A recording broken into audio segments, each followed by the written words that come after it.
Hey, it's Will from Pittsburgh Internet Consulting, and if you're having trouble with importing your contacts into HubSpot, this video is for you. The first thing you're going to want to do is make sure that your document is prepared for import.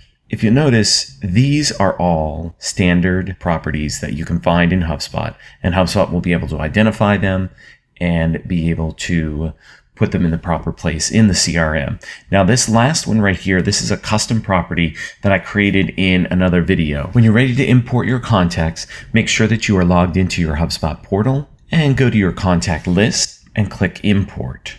Start an import. You're going to select the file that is saved on your computer. It's one file, it's one object, and you are uploading contacts. Choose the file.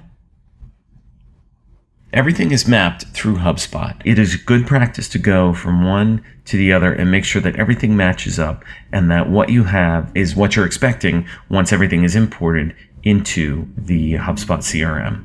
So just go through each one and make sure that they are all matching exactly what you expect.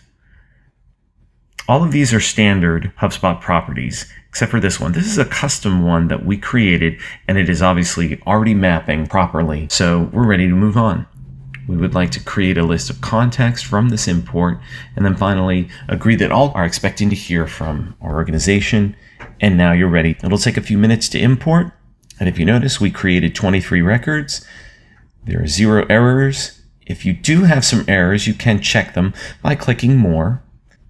You would find that in this menu. Let's go ahead and view the contacts. And if you notice, everything went through. Here they are.